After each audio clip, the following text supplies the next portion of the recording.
You know what time it is. Mock draft time. That's right. I'm back doing the final mock in a week from today. The day this is being uploaded will be the NFL draft. My reaction should be up right after. We'll talk about all that. But right now, we are doing the mock draft. This is what I believe NFL teams are going to do. Not what I think they should do, what I think they are going to do without trades. Obviously, I can't predict trades. Those are so difficult. That's right here, right now, you about to hear what Derm thinks every team's going to do in the 2022 NFL Draft for the third time. And with the number one pick, the Jacksonville Jaguars select Aiden Hutchinson. Perfect pick for them. I think edge rusher is something they're desperately needing. Someone to come off the edge, big, athletic. Aiden Hutchinson for a while was Evan Neal, but with the signings they made in the offseason, Aiden Hutchinson is 100% the perfect pick to go number one overall.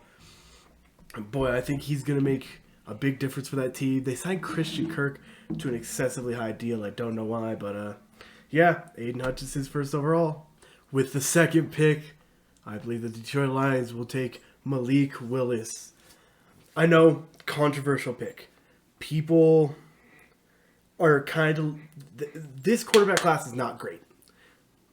But I think the Lions have a good chance with Malik Willis to develop. I think they are planning for him. The way they're building this team, it does seem like Goff is not the guy of the future. Unfortunately, he's a little proven he's not the best. But I think that if they get Willis here, which I believe they do, they start building him. They let Goff have another year. He, as everyone's saying, is most talented. I still think Kenny Pickett's the best quarterback with upside. Malik does seem like the most talented, can get out of the pocket better. Kenny's more of the arm, but I think they go with Malik Willis, number 2. With the third pick, I believe the Houston Texans select Trayvon Walker. He's jumped up the boards a lot recently. And I know a lot of people are skeptical. They're like, man, he's come up the boards now. Is he worth that pick? As what I've seen about him, I'm not a pro. Again, I think that he would be fantastic for that team. I think he's going to show up, make a big difference, actually give that defense something big up front, something they haven't had for a long time since they lost J.J. Watt. Build that defense. Their offense already is it's bad, but I think their defense is way worse. Start giving them something on that team, because that is just a team with nothing going on. With the fourth pick, I believe the New York Jets select Evan Neal. I don't even think they hesitate. I think they see that Evan Neal drops to them, and they jump on it, get themselves a tackle for the opposite side of their line. Mekhi Becton is really good on one side. They need someone to anchor that other side at the tackle position. Aiden Neal, athletic, big, perfect guy. Go to the Jets. Give Zach Wilson a chance. Give him another year. Everyone's already calling bust. I'm not calling bust. I'm saying he had a bad rookie season. We'll have to see what he can do in year 2, but I think Evan Neal's a good way to start that off. With the fifth pick, I believe the New York Giants select Temi Kwanu. Now, I know a lot of people are thinking, man, Thibodeau's right there. Kayvon Thibodeau. Why wouldn't they take him? I think their O-line is worse than their edge rusher situation. The mock draft picker talks about them needing edge. I think Dexter Lawrence is good. Can be really good. I think Leonard Williams can still be really good. I think their issue is David Moa on the inside. Not an edge rusher, a big inside defensive tackle.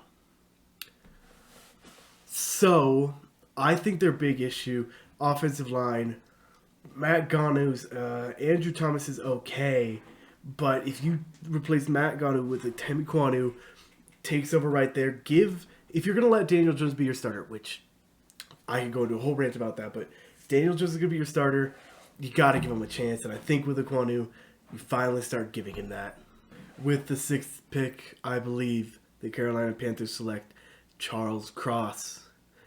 Now, I know I am the biggest person to say Sam Darnold's bad, get rid of him and replace him. Based off things I've been hearing, how they built the team, how they brought everyone in, I think they are realizing that this year is not the year for quarterbacks. If they want to get a developmental, deep quarterback, if we look here, a lot of these could drop. Sam Howell, Carson Strong, people to develop, to get in like the second round if they really thought they need to. But this is a weak quarterback here. And especially with today, as of this recording on the 420. Hey, 420, had to make 420 joke.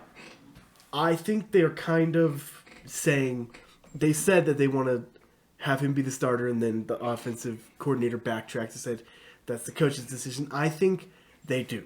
I think they want to give Darnold another year. He could still be good. I don't think he can personally. I think he's a career backup. But with everything, I think they are going to see Charles Cross there and say, absolutely, we'll go with the offensive tackle. Give Darnold a chance. With the 7th pick, I believe the New York Giants select Kyle Hamilton. Now, this might seem like a crazy pick because Kayvon Thibodeau is there. But I don't think there is a reason to take edge rusher. I don't think so. I think with Dexter Lawrence, Leonard Williams, and then off the line on the strong side, you have Azeez Ojulari. I think you're going to be good. Now, if you take Kyle Hamilton, I've been hearing a lot of talk, and I believe it's true. You play him like a drop-down safety that plays more like a linebacker. Big hits, run stopping. I think he could fit perfectly on the opposite side. I don't know. You could keep him on the opposite side. You could put him left or right. Tay Crowder and Quincy Roche, I think, are both good.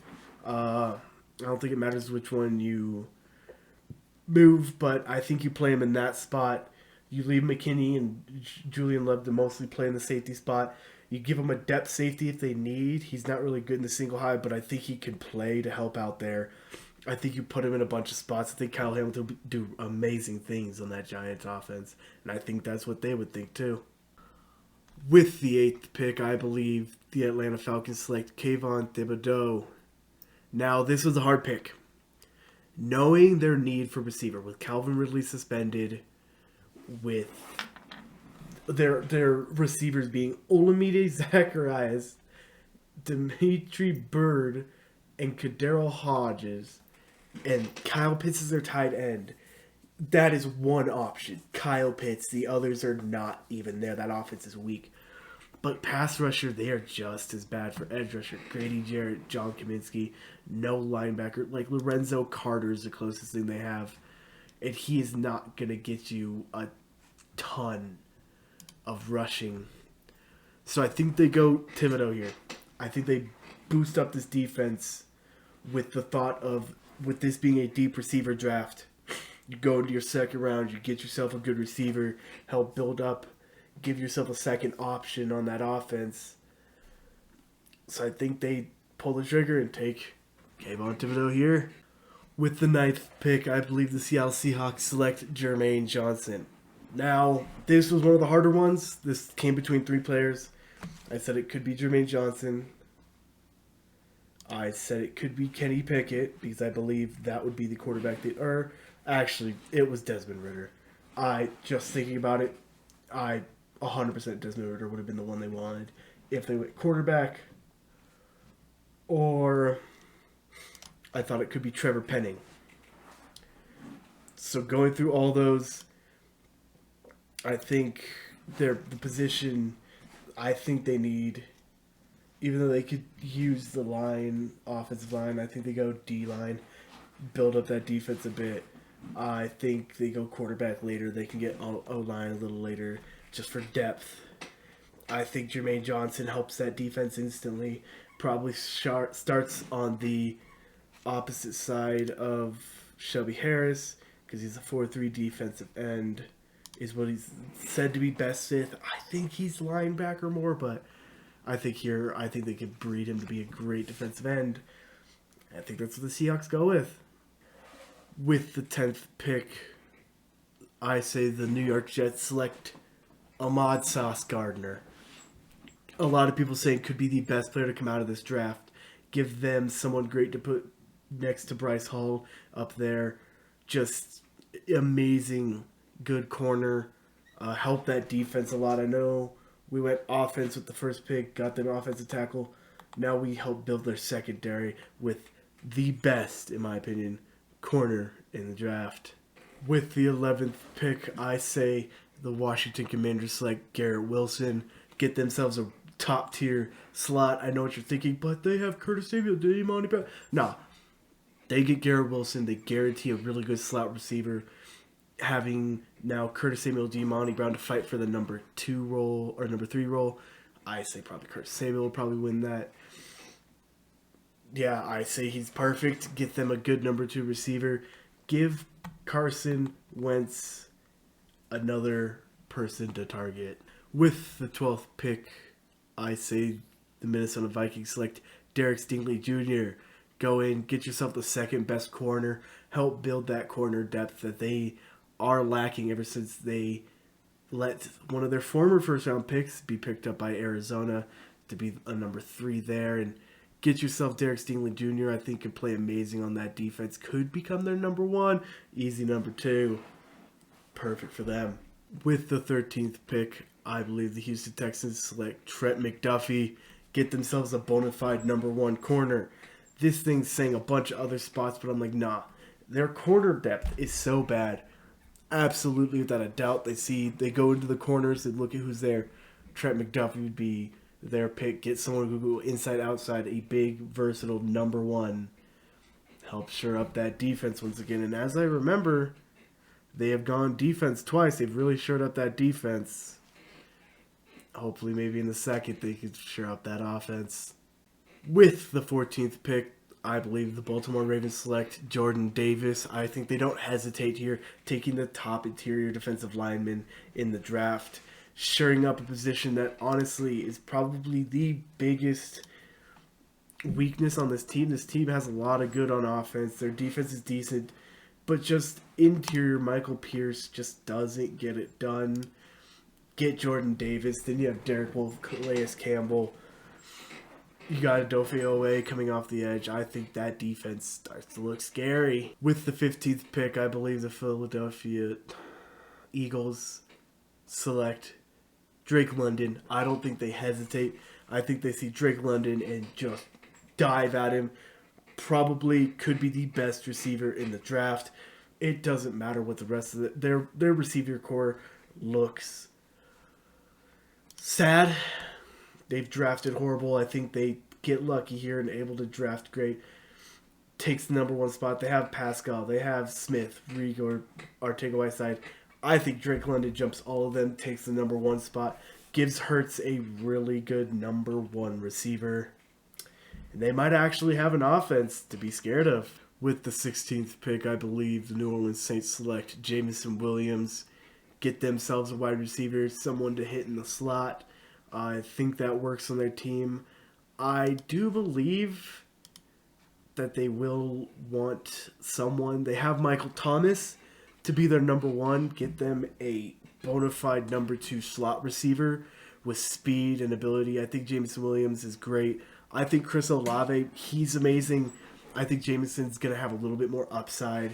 Chris Olave mostly just has the speed. I don't know if he's going to have the hands to catch a lot of people's eye, but I definitely think that the Saints will be so happy to get Jameis another option. With the 17th pick, I believe the Los Angeles Chargers select Devontae Wyatt. And I think it's perfect. When you have Khalil Mack and Joey Bosa to come off the edges, they're going to want to get the middle and run straight up your nose. And I don't think Austin Johnson can stop him. I think you put Devontae Wyatt there.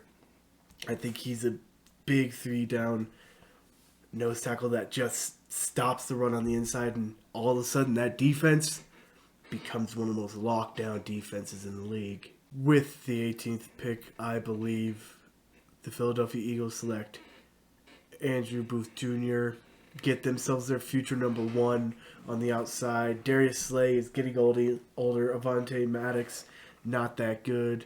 They don't really have much else. You get them Andrew Booth Jr. He can, if you think Slay can still play, Slay plays 1. Booth plays his opposite side, number 2. Still gets that starting outside receiver or corner. And honestly, that's a great winning combination. Start shoring up that secondary that does look a little weak and help make sure that defense just doesn't get aired out every game. With the 19th pick, I believe the New Orleans Saints select Trevor Penning.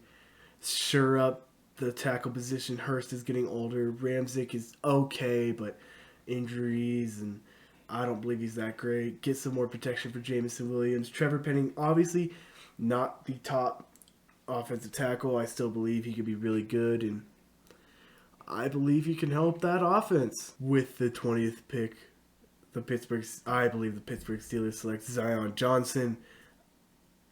Perfect for them. They got themselves Mason Cole, got themselves a good, decently young center. Now they need to shore up right next to him. Get them a good starting guard, whichever side they believe they need to put him on. I don't know much about their guards on the offensive line, so whichever side, shore that up and help keep Mitchell Trubisky upright. With the 21st pick, I believe the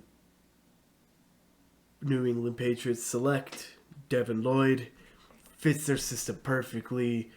Just everyone's been talking about it, how if he drops here, that is the perfect pick for them. And I think Devin Lloyd falls right into their lap. They don't even got to move in this mock. And, man, I think they'd be happy. With the 22nd pick, I believe the Green Bay Packers select Chris Olave. I think they finally get their head out of the rear. They want a speedy receiver. Chris Olave's right there. They scoop him up, and they don't look back as they just run with him. Get themselves a new receiver since they lost the best receiver in the league to the Raiders. And, man, I think that Rodgers would be happy. They finally get a big first-round receiver. I think they could still grab more later in the draft, too. With the 23rd pick, I believe the Arizona Cardinals select George Karlaftis. I think this would be perfect. Get ourselves a bona fide edge rusher. Yes, we still have Marcus Golden, who can get us some sacks. We have J.J. Watt, but J.J. is not reliable for a season. But I think you start with J.J. on one side. You have Zach Allen play backup. You throw Karlaftis onto the right side. You have them just go. If Watt gets injured, obviously you can bring Zach back into the fold. But I think Karlaftis gets us some much-needed help on the defensive line. And honestly, I think Jeff Gladney definitely makes our corner need just slightly nicer, so I can approve this pick. With the 24th pick, I believe the Dallas Cowboys select Daxton Hill. Get themselves a starting free safety. Can play a bit of nickel. Throw him in there. Donovan Wilson, he's okay, but I believe you get yourself that good guy. Put him next to Jerron Kearse. He can be a single high safety, and I think that's perfect for that defense. Sure up that secondary. With the 25th pick, I believe the Bills out of Buffalo select Khair Alam. Now, this is the first pick where I'm worried about it. They have really good rush, everything. I have a worry that they're going to be burned deep if they don't go corner. The corners, a lot of them got taken earlier. So with this mock, I think Khair falls to him. I think they take him. I think he'll have a little bit of a slower start, get burned one or two times. He might end up on 2 one or two times and get burned, but I think in the end it won't hurt them too bad. I think he'll end up in the end being really good, really shoring up opposite of Tre'Davious White and helping that secondary that, man, is good. Just had one little hole that I think he fills. With the 26th pick, I believe the Tennessee Titans select Treylon Burks. I think he goes in, catches the 50-50 ball, really shores up that wide receiver core that they did lose their top receiver in. With the 27th pick, I believe the Tampa Bay Buccaneers select Kenyon Green. Sure up the guard position, probably end up taking Aaron Stinney's place because I think Shaq Mason will be good. Ryan Jensen there in the center. Perfect. With the 28th pick, I believe the Green Bay Packers select David Ojabo. Get themselves a good pass rusher. I know they have a lot, Devondre Campbell, but I think they need to shore that up with David Ojabo, who can come in to play linebacker if you need, but I feel like they're probably going to have him play pass rush specialist. I don't think they go receiver again. I think they try to shore up another position with Ojabo. Get yourself a receiver in the second round. With the 29th pick, I believe the Kansas City Chiefs take Jahan Dotson, get themselves a great wide receiver. They need it after losing their top wide receiver. And honestly, I'm just going to say it right now. I think they take Kyler Gordon with pick 30. Get yourself a receiver, then a corner. Kind of shore up those top two positions of need on the outside. I know it's not Tua, but I think Jahan Dotson can help that offense. With the 31st pick, I believe the Cincinnati Bengals select Tyler Linderbaum. If he hadn't dropped to them perfectly, I don't think they worry about offensive line. They've brought some people in. They did bring in Ted Karras. I think Linderbaum could come in and fight Karras for the starting spot. Even if he doesn't get it, I think he can be a good future plan. Perfect for them. Don't have to move. They get themselves a center of the future. Maybe they can go back for a run for the Super Bowl. With the 32nd pick, I believe the Detroit Lions select Boye Mafe. Get themselves a pass rusher. Not an elite one, just a really good pass rusher. They got the quarterback. Now get a pass rusher. Help your defense. Go into the next round. Get yourself another receiver. And in the first round. Thank you guys so much for watching. I hope you guys did like that. Let me know down in the comments any picks you don't agree with. Let me know any picks you think I'm going to get right. And I will see you guys in the next video. Boopa, boopa, boopa.